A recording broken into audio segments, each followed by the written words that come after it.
Hello everyone.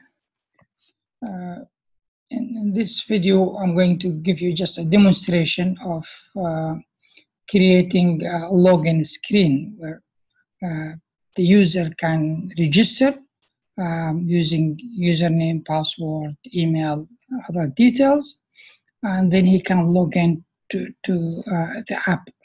In case he can't remember the password, he can use recovery of the password, clicking on this one, filling some information, and then the system will send him an email with a special code that he need to copy to the system to create the new password.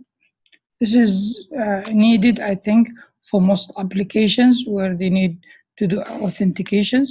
And here we're using database from apiary.io. Now, just to save your time, I already created the interface. So there are 4 different screens. One is the login screen, which is the main one. If you go to the project settings, you will see it's the main one.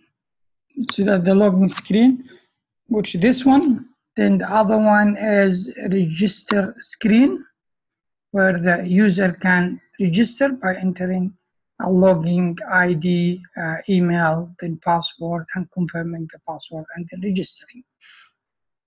And the other one is recover screen, where people who lost their password, can't remember it, they can come here, enter the login, click on get secret code, and email will be sent to the user with a special code. He gets the code, add it here, put a new password, and confirm the new password and make the change.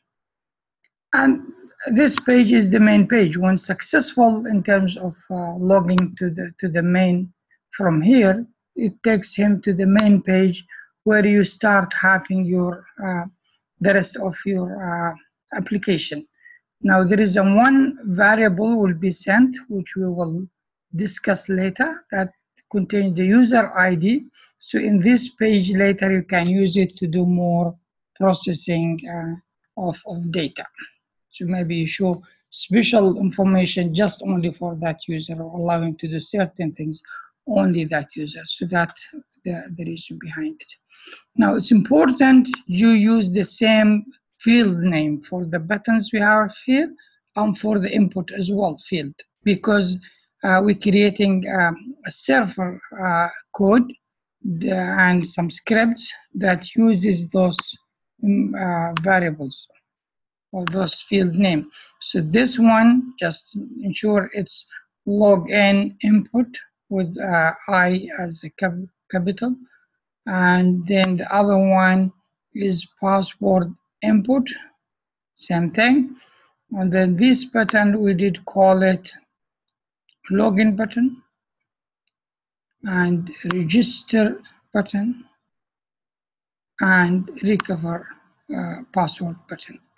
The names are important to use them as they are, especially those 2 components, the inputs component and buttons component. The labels are not important to use the same name because you're not going to use them to process any data.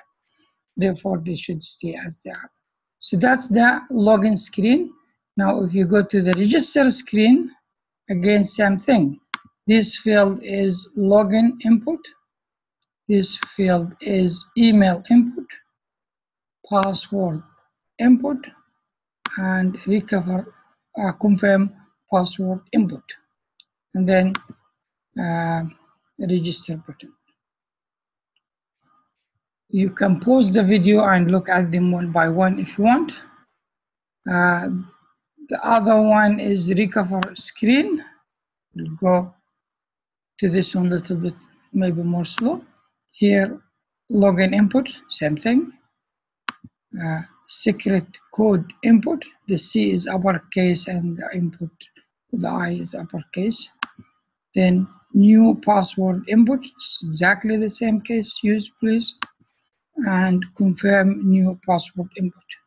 And then this one is change password input. Okay, if you go to the main screen, I have hidden field here, which a text label.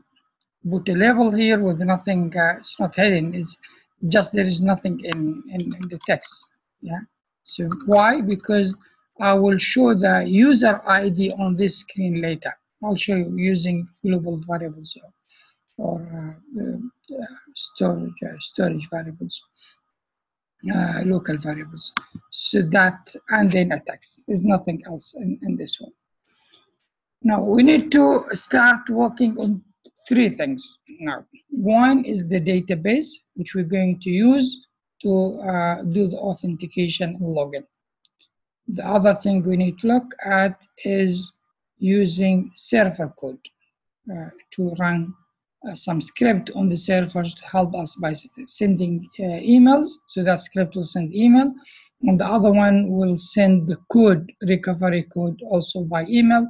So these two things, two servers for sending emails. Now to send the emails, we need a third party to use, and we're using SendGrid. SendGrid. If you go and just basically register with SendGrid, here is SendGrid, and create your username and password. They have a free account that allows you to send around 200 emails per day. Not lucky.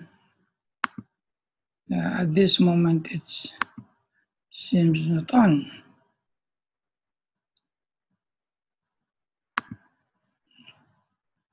Okay.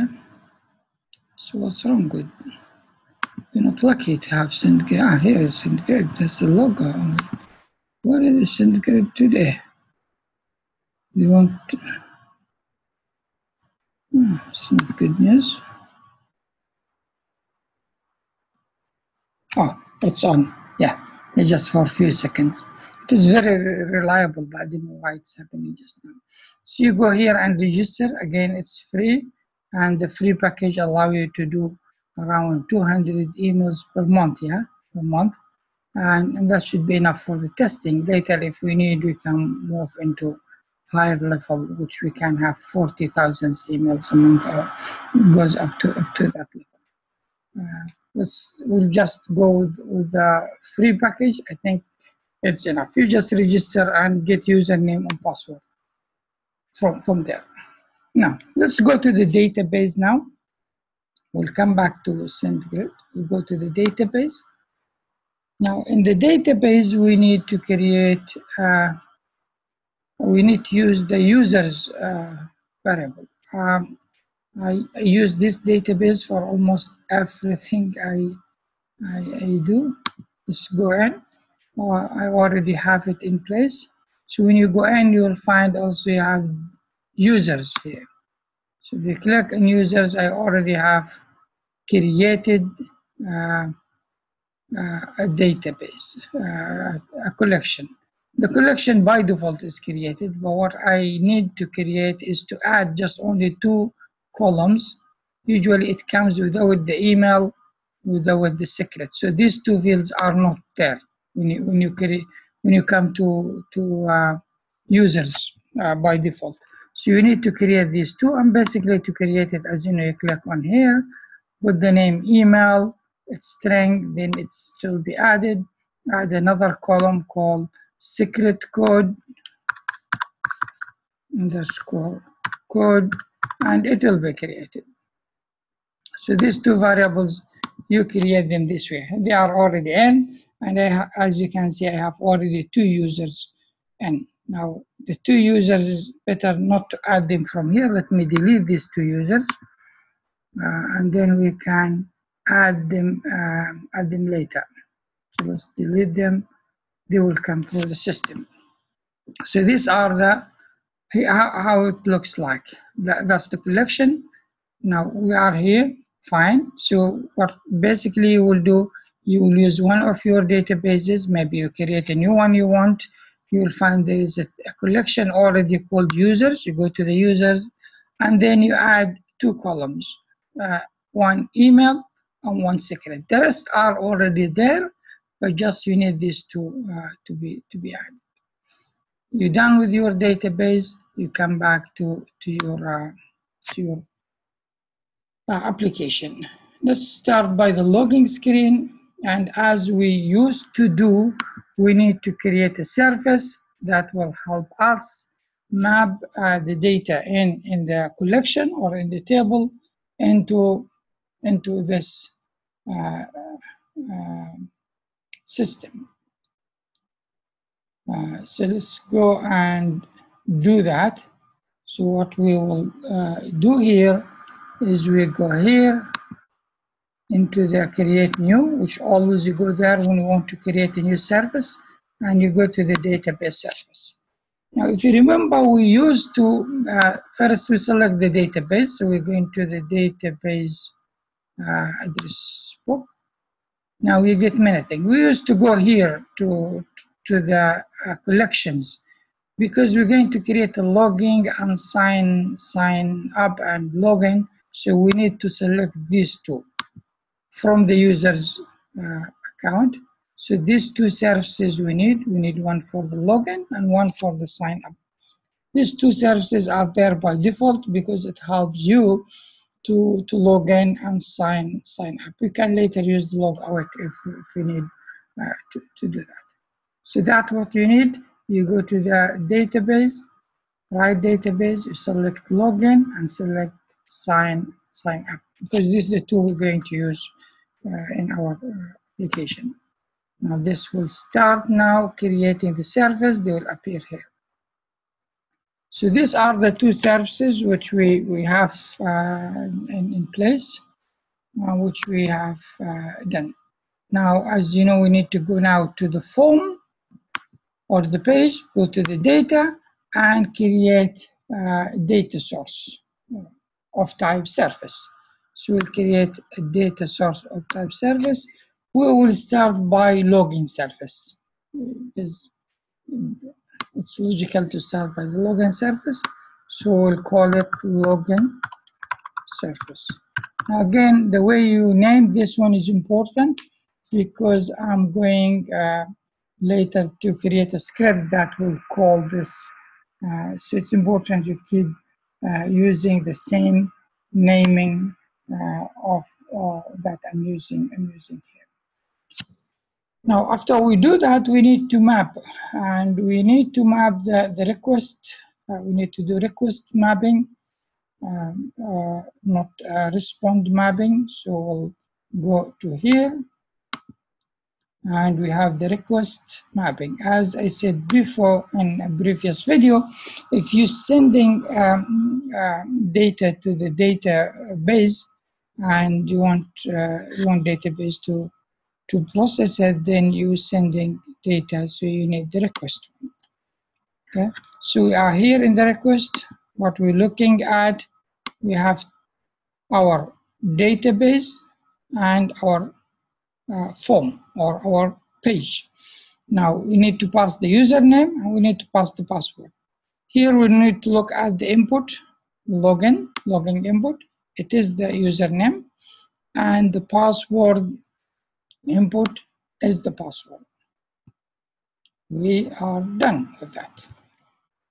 Okay, so you can see now we have two services added, login service for before send and one after send. Now assume this is successful. If it is successful, the login is successful, we can maybe add a navigation. So we click here and say login.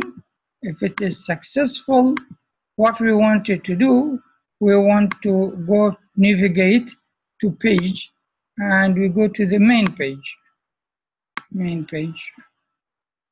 then that's it. Now when it is successful, it will go to the main page. Now the other thing you can do, you can add a JavaScript that says you are successful. Now if you're using the free account, you will not be able to create 4 pages. In that case, you need to have a script. So you use the JavaScript alert, and you do that, something like this. Let me just show you example, but I'll remove it. You do this, you get a JavaScript here. I have a code here which I'll copy for you. It's a basic alert JavaScript which you can use. Sorry, oh, that's my Zoom account. Okay, I don't know why my Zoom account keep coming. Come here. This is just a alert, you open bracket, and you just say a message here. We are successful. We don't need this one because we are, if successful, we're navigating to the next page. But what we need something when there is an error. So if there is an error here, we need a JavaScript to be called to indicate to the users that he was not able to log in. So this is usually try and catch, try to get the logging, if not catch an error which logging failed. So you can write here a message to the user, whatever you want to say. You need this code, so I would recommend, I'll put it somewhere for you, but also you can, with your phone, you can take a photo of this screen now, then you can have this code on your phone. Okay, so these are the two things with the logging. Logging now almost ready, except one thing is mapping the service. So what we map the service, we need to add the event. That's what we're missing. So we need to go to the main design and click on login. And when log in, we call the service. Yeah. Now I have one here. I don't need it now. I'll remove it. Once we click on login, we need to invoke service. What service you're looking for is the logging service. Okay, so that's done. So the logging now should work. The only problem we have, no users registered on this system. So that's where we're having problem with this. So if we run the test now, we'll not be able to log in. Well, let's test anyway. So search for, say, login Hamad, put password. I'll get a message saying login is successful. User Hamad does not exist. Yeah, because I did not create Hamad yet. So we need to make this one work first. So we need to fix this one and get it working. Let's see what we can do to get this one working. So the logging almost there, and you can see it seems to be working fine. Now, what we need to do as well, we need to go to go to the register. We need to create register service or sign up service. And we'll do this one by going here. Let me just copy it for you. The name, I have used the same name. So now go back to the register screen. We are in the register screen. Go into here. You see, you have no service. We need to create a service using the sign up service. I'll put it here. Now I'll call it sign up service. Sign up service. Done. Now we need to do the mapping of the request of the sign up service, which we can go here and start doing mapping. Now this mapping is the opposite to what we have done. Let me just notice that we don't have the email address, and we need to go to the service and add few things to the service itself, to the request. So what I have here only the user name and password. I need to have the email also added. So what I'll do, I'll leave this one and come here to the sign up service. and in the request, I'll add email. Now, the email is added. So, do you notice what I did? I went to the sign up service, I went to the request, then I added a new field called email because I need also to save the email of the users. Now we'll go back now to register screen. Now go into the mapping side, you can see the email is there. Now what are we mapping? We're mapping the username, which is the input, login input here. We mapping the email input here. And then we mapping the password input, which this one here. Very good. That's great.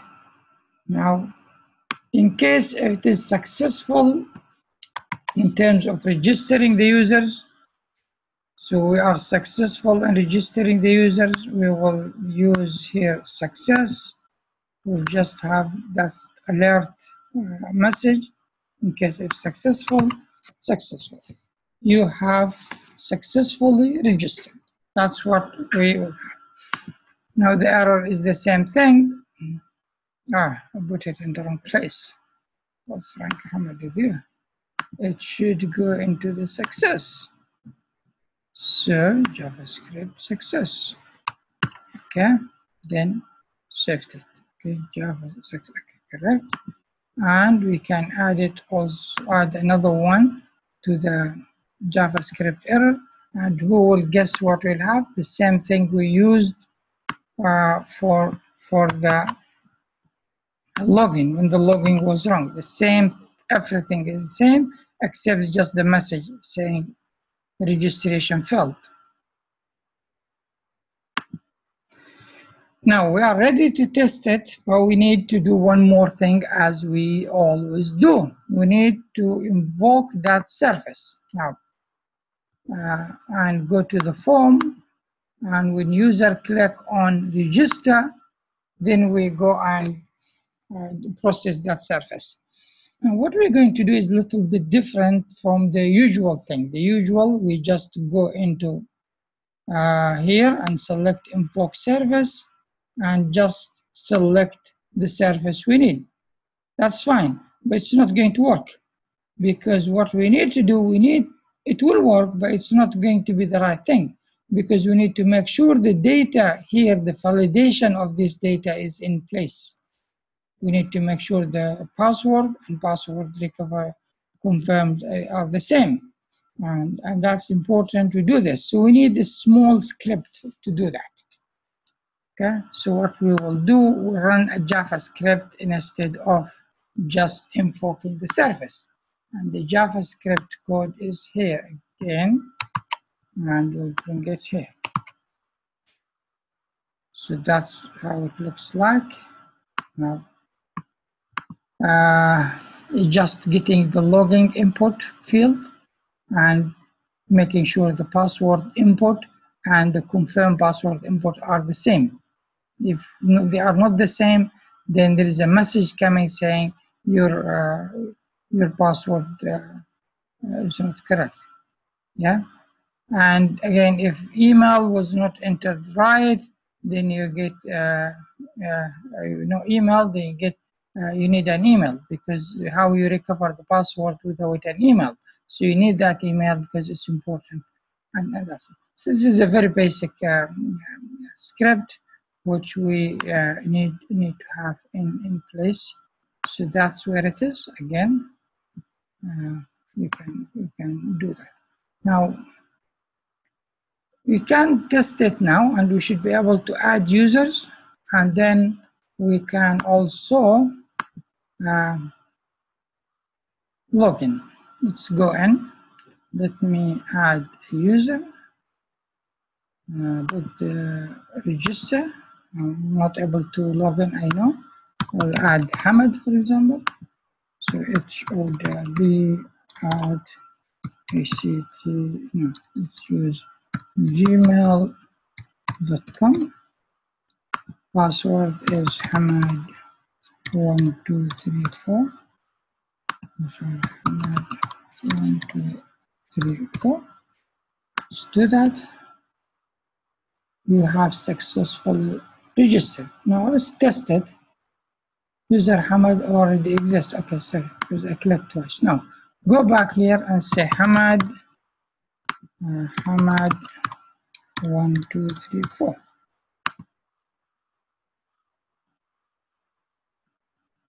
Very good. You have logged in, but you notice that I didn't get Hamad name here.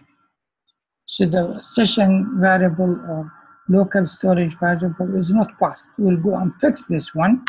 And how we fix it, we go first to the login screen. In the login screen, what we need to do after we click on login, after this one is being done fine, again, we need another service here, which we can use is we set the global variable. Now, what is the local variables? I created the local variable here, which gone. No, it's in the storage. It's user logging SV. So this is a variable I just created, which will be a local variable, like a global variable, will be passed from one form to other form. In fact, the information of this variable will be stored on the phone, which the user is using, and then can be used in different forms. So now it's there, logging one. Then when I go to the logging screen, I need to set that variable. So I'll go here and set storage variable. Well, this is the only one. Now, where the data should come from, I see bind to component. I will use this component, which input login, because it stores the user name. So this is working fine. Yeah. So I can push this one up and keep it there. So as soon as the user click, it will store it. Then it will see if it can log in or not. If it can't log in, then can't log in. So now if I go to the main screen and I want to show that variable, so when the screen loads on, I want that variable to show, and I already have this one here. So let's delete this one anyway. Let's repeat it. Go back to the main screen. Here we need to set property, not set storage variable. Means I need to make one of the properties here, text field or label or whatever, takes a value from a global variables or storage variable. So I go to set property and then select which one the property will be. Let me do this first. The property will be this text field here, which label field. I think it's label 2. I think it's label 2, but we can double confirm by clicking on label. Yes, it is. Now, if we go in and run and log in, I'll find the Hamad username passed to the other screen. So let's do Hamad and Hamad 1, 2, 3, 4. Okay. Good. So Hamad came in. So this data, I can use it for something else, or these local variables, I can use it for further processing of my application. That's good. Now we're done with 4 things. I think we have done login, which easy, very simple one. We have done register screen, which very simple thing. The only thing we needed to add is we added to the sign up service in the request one more variables email, because we don't have it in our normal request. And then we went to here and did map the service. The difference from usual things is we run a JavaScript here to confirm that all these data are entered correctly. There is an email there for sure. The password and password confirm are similar, the same, and then we did that. So then we had this surface here, and it's working fine. We tested, I don't know, I have two, I need to delete one. Let's delete this one. I don't need to. Okay, because I had one before. Let me save it and just run it one more again to make sure that everything is right. Now we'll go to the registration, add another user, Hamad2,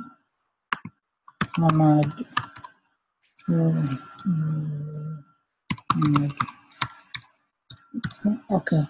Oh, sorry, this is the email. Should be hodavi@hotmail.com. I can't use the same one. Password is Hamad1234. Now, one thing I want you to do as well in the setting, you notice this field is a password, so you don't see the password. There's a settings in the properties which you can do. Okay, so this is registered. Very good. Go back and it's working. Yeah, Hamad2, Hamad 1, 2, 3, 4. And then log in.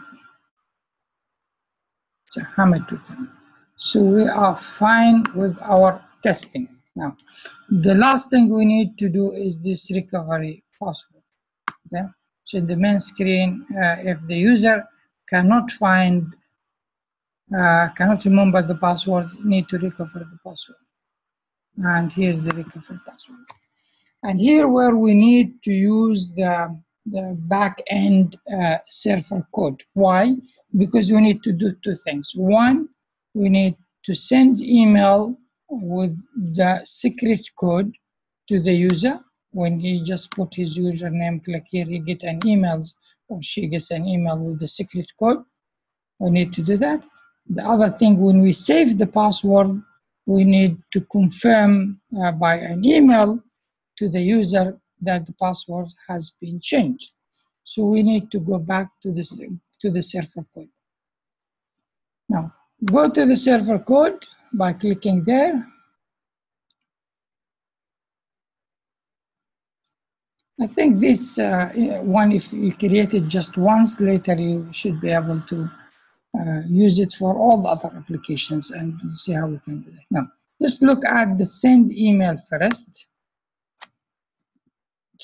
Let's open the script. I have a script already here, which again, for you, you can, I'll put it somewhere so you can take it, download it. It's a basic one, but there are certain parameters you need to have, which I will show you where you find them. First one is your database ID. This number, each database has a unique number. And the one we're using now, the address book database, has this number.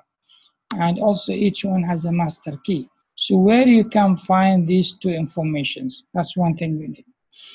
The other thing, when you registered with SendGrid, they give you a username and password. You need to come and add it here. So this is mine, which I'm going to change after this video, so you not use the same thing. So mine is the username Udabi, the key is Udabi HCT, and then the email I registered with on SendGrid is this. So this information you need to add here. Now, that's easy. This information, you know it because you register using this username and password. And that's the email you register. So you know what, you just come and put it here. But the two things you need to find are the database ID and the master key. So how we do that? Let's go to our database. Once we are in our database, we open our address book. And then if you go to the settings, here they are. So this is the database ID, and this is the key. So these two numbers are important for the script to work. Okay, so what I did, I went to the database, I opened the database address book, then I went to the settings, and I have these numbers in place. So these two, you put it here, and you put it to the script. Now the rest are just as it is. You don't need to change anything. Now you just need to ensure this request is post. It will be by default there. Now if you don't have a script, you can create one. So you go here and say create a new script, and then you copy and paste your things here. And that's what you need to do if you want to do that. Okay, so we're not going to create a new script. We will use this one. Reset password, the same thing. We go to the reset password. Again, we need these parameters. We need the database ID, which this number starting from here, and you need the master key, which is the same as the previous one. And then the rest of these things are the same, except you need to come here and put your SendGrid username, password, and the email you registered with. Okay, and the rest of the script is standards, which you will use for any application that you want to send emails to users. We have done with this one. Now we need to create services that maps these two together. Okay, so first one, we need the user. When he click here, it will send him the secret code. Let me see what I can do here. We'll go to create service from here. And we're not going to create a database service because we're using a server-side service. So we'll use this one. Now, let me just copy the exact name so you don't get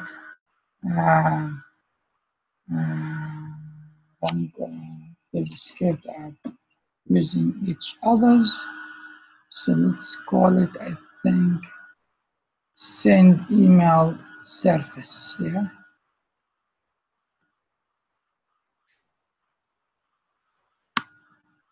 So we call it send email service. I think that's the name we use. Yeah. I can use anything, but just I don't want to confuse you and myself. So send email service, is that what we are going to create? Now here it is, and by default it came on the screen. There are a few things with this send email service we need to do. One is the URL, and how we can find the URL of this send email service. So we go back to the cloud-based service, and we go to here. If we are not in the right script, so let's go to the right script, go back to send email service. We are in the send email service. So what we need, in fact, we need to get this URL. What is the URL we're using? And the URL is stored here. If you just click on REST information, here is the URL. So we need this URL, which we can copy and come back here and add it. That's a very important one, which we need to have on our screen. Good. Now, there's one more thing we need to add. We need a variable. If you looked at the script, in the script, there's mention of username on the script, this one. So this variable we need to create. So you come back here and go to the request and create a user name. So this is a variable being created as well because it's needed for our mapping, which we're going to do later. That's good. Let's create the other one, which reset password service, and then we'll do the rest. So we'll go to the service, and reset password service, which just save you time, maybe. Okay. So again, we need the URL. The URL will go back here. We go to the service. We go to reset password service. We click here. Here is the URL. Copy and come back here and put the URL here. Okay, so that's good. So we have that now. So we finished the reset password. We need a few parameters we will set now in the request. So again, if you go back to the script, you'll find out why I'm adding this one. User name is a parameter that we need to have. We need the new password. Again, spelling is important and case is important. And the last one is secret code, and add it. Very good. So we are almost done. We're not that far from just finishing our code. Now what we need to do, we need to do the mapping, and then we need to invoke the service. That's the two things we need to do. So how we do that, we go to the recover screen. Here we are, go to the data, and we create a service for send email. Now, what should we call it? Send email service. Send email. We'll add it now, and we call it send email service. Done. Now, on the mapping, we need to map the request. Good. So we go here, we go here. So things we map is just very basic thing. We are mapping just the username. So where is that username? Is here. Because you just send the username to the script will find the email and find the secret code, and then send an email with the secret code to the user. And then the user can do whatever should be next. So that one. Now we'll do again another one for reset password service. Another script. We'll come here and say reset password service. Name it reset password service.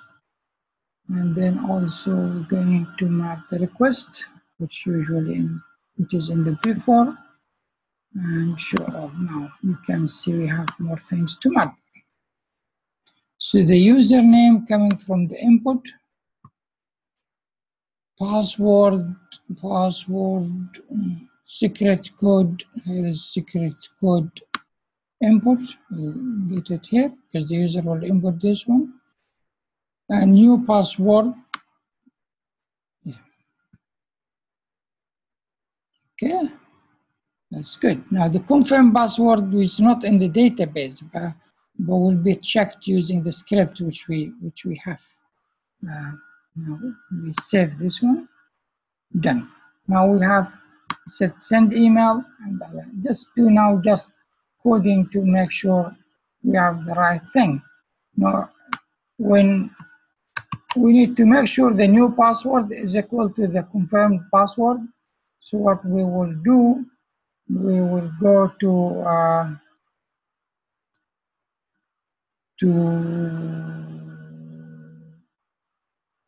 run JavaScript when go to the design. Let's do that in the design. So go to the design, and then in the design, when the user click here, okay, then what we need to do first, we need first to invoke the service. That's the first thing. So let's invoke the service. Which service we're looking for now is for send email password, email service. So this will call the service that will use this username to send an email to the user. Good.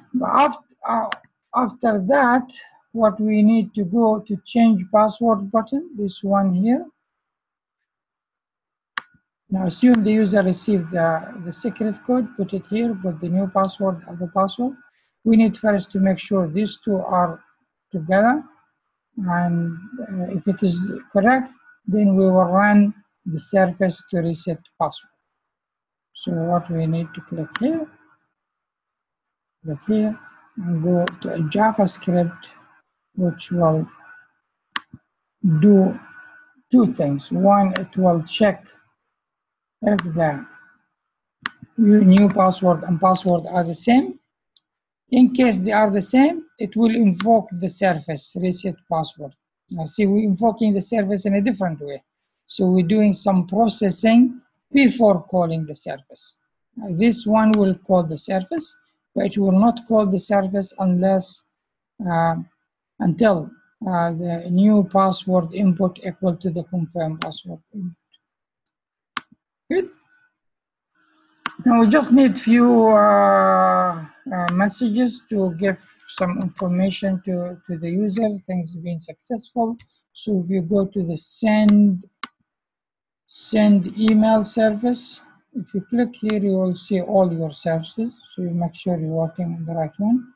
And this one, on success, we can run another thing, which we'll call a JavaScript. We'll just put an alert message.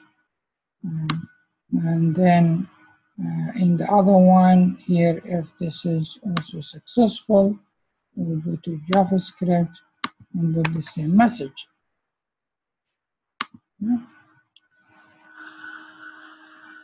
Now we should be able to test our app now and see how things are going. Let's go ahead and test it. Now, use maybe the username. It's recover one. We tested already login. So Hamad, this is the one. Get secret code. Send an email with the recovery code has been sent to you. Please follow instructions to reset your password.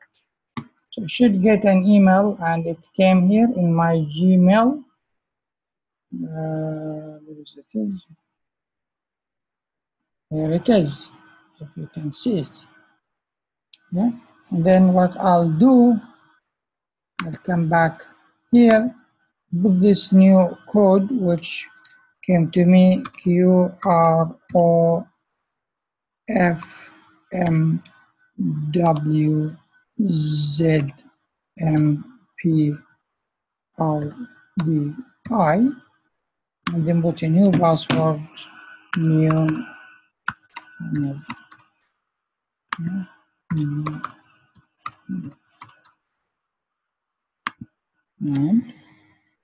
your password was successfully changed.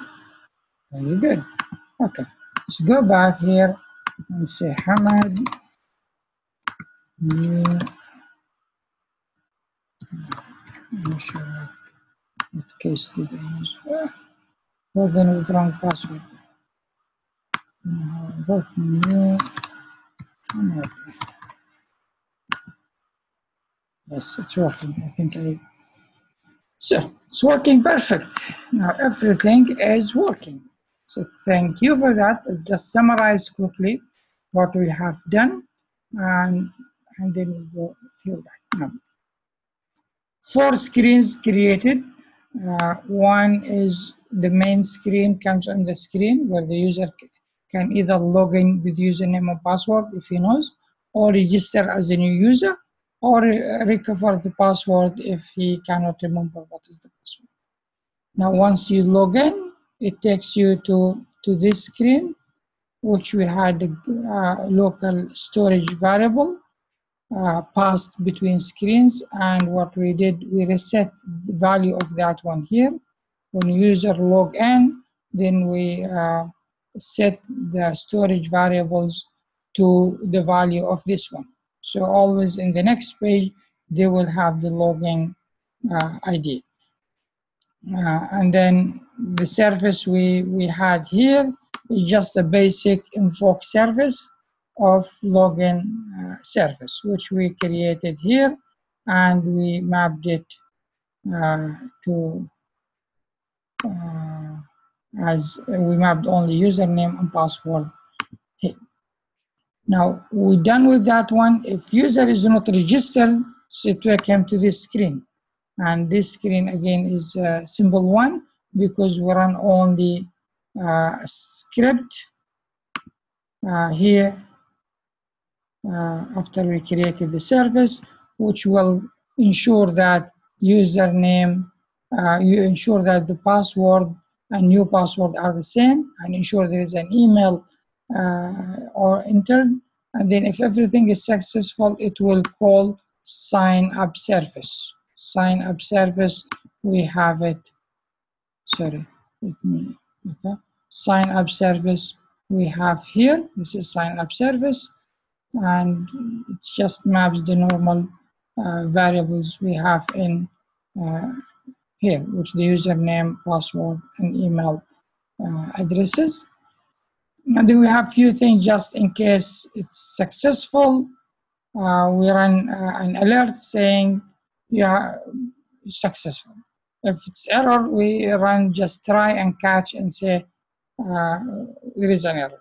These are the two main scripts we have, which you've seen before. This is for the error one, standards for most errors, and this one is for the successful login. So registration is easy.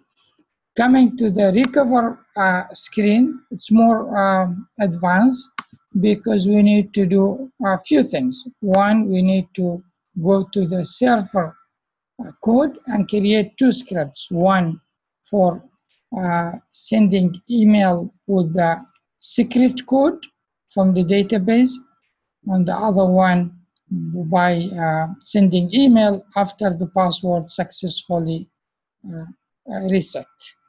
So we do that by going to server code, and on the server code I already have these 2 in place, and the good thing about them, you can use them for the other applications you create. So these 2 scripts, you do them once and then use them for any other application you have or any other apps. So the one send email, here it is. There are 2 parameters we need to get from the database, which we are using, and we need to have our SendGrid account, which we subscribe to, and this is the SendGrid website, and you can go and register here to get a free account. It's very basic registration. Now, how we can get the 2 databases data? We go to the database, we need the database ID and master key. Go to the database, you open your database here, then you go to the settings and you have it here. Good. Same thing you follow for the other script which related to reset password. Now then you need to come back to your applications. Now you need to add 2 services, one for send email, and you add them from here. And they are services, again, they are not database services because they are server-side services. So you create them from here. When you click on each one, let's look at the send email.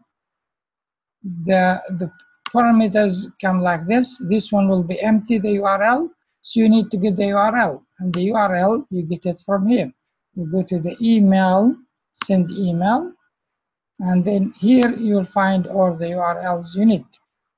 And that's where you come and copy it in this place. Now you need to add a one request variable called username, because the script need to get that one, and later we'll map this username to the user input of the login name. And that's where you need it. Then the other is one is similar thing. You need to get the URL, and you get it as I did explain just a few seconds. And then you need to also request, you need three things. You need the username because you're creating, you are updating the password now. So you need the username, you need the password, the new password, and you need the secret code. These three parameters are important for the script that help you to reset the password. Without any of the three, it will not be able to do that. So you do that. Once you've done that, you go back to the recovery page, and you need to do some creation of data source and do some mapping. So you create two, one email service and one request service. Okay. And the mapping is very basic mapping for the email service. You just need the username. You get the username, and then the script will find the code and send it to you by email. So that's basically what it is. But for the other one, which reset password, you need to pass those three parameters, which we, sorry, I'm in the wrong place.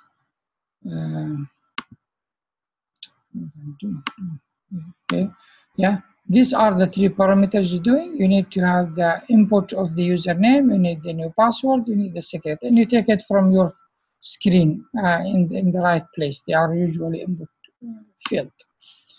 And then the rest of that, just you just put some messages here. If it is successful, you get alert data.message, and the same thing for the other one. When you've done that, you need to go back to the design as we usually do. And there are two places you need to run the service. One is here, when the user get secret, and this is a very basic. You just invoke send email address, which will take the value from here and then send it find this code and send it to the user. And change password has a little bit more. Is one of it is the two scripts here. One should be only one. The two, yes. One is to ensure first the username, the password and new password are the same. If the two are not the same, then it's not going to run reset password service. If it is the same, that's fine. Now, this one is duplicated. I need to remove one of it. I don't need it because the other one is because I created something in the past, so it can be. So this should be fine. That's all what you need, and then you run your application.